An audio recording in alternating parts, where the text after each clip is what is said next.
سنت غیر مؤکدہ کون ہے؟ سنت غیر مؤکدہ جیسے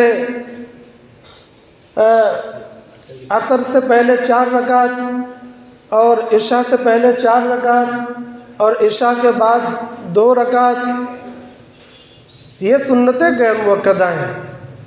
شاید کچھ اور بھی اس کے علاوہ ہو۔ سنت غیر مؤکدہ کا حکم کیا ہے کہ ان کو بلا عذر شرعی کے چھوڑنا مکروہ تنزیہی ہے۔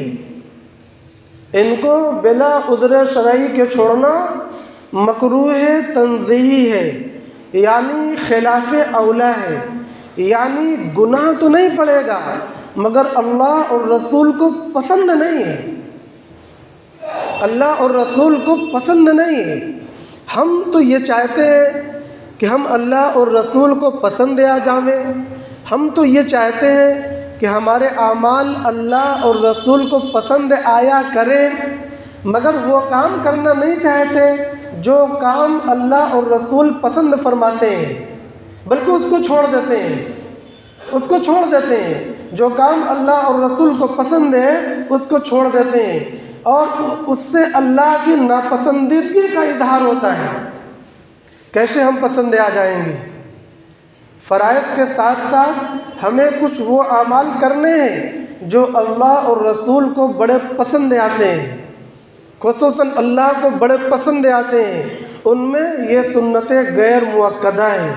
لہذا عشاء کے بعد 2 رکعت کی سنتیں غیر مؤکدہ عموماً ہم لوگ چھوڑنے کے عادی ہو گئے ہیں۔ اللہ ہم سب کی حفاظت فرماوے، اللہ ہمیں پابندی کی توفیق عطا فرماوے۔ ہم اس دور کے لوگ ہیں جب ہم نے اپنے بزرگوں کو دیکھا ہے کہ وہ عشاء کی پوری رکعتیں کر کے ہی مسجد سے نکلتے تھے۔ ہم نے اپنے گھر کی بڑی بوڑھی عورتوں کو دیکھا ہے، وہ 17 رکعت سے کم عشاء کو جانتے نہیں تھیں۔ ہم لوگوں نے جب اس کو رائج کیا تو ان کو حیرتیں ہوتی تھیں، اور ہم اپنے بچکانہ حرکتوں کی وجہ سے اپنے اعمال کو بہادری سمجھتے تھے۔ یہ عجیب بچکانہ حرکتیں ہیں۔ کثرت نفل، کثرت تطوع تو مطلوب ہے، اس میں پیچھے کیا ہٹنا ہے؟ یہ تو شریعت میں مطلوب ہے، زیادہ سے زیادہ نفلیں ہوں، زیادہ سے زیادہ تسبیحات ہوں، اس کا اہتمام کرنا ہے۔ ہم جو 2 رکعت سے پیچھے ہٹتے گئے، آج ہمیں سنتوں پر پابندی کرنا مشکل پڑ رہا ہے۔ جو نفلوں کو چھوڑے گا سنتیں اس سے خود بخود چھوٹیں گی، اور جو سنتوں کو چھوڑے گا فرضیں اس کی زندگی سے نکل جائیں گی۔ اس لیے ان پر پابندی کرنے کے لیے نوافل پر، مستحبات پر پابندی کرنا ضروری ہے۔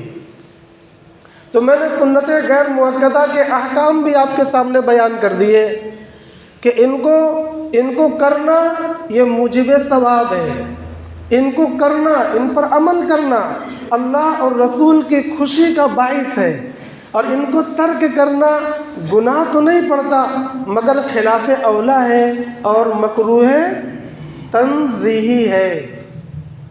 اس کو بھی یاد رکھیں۔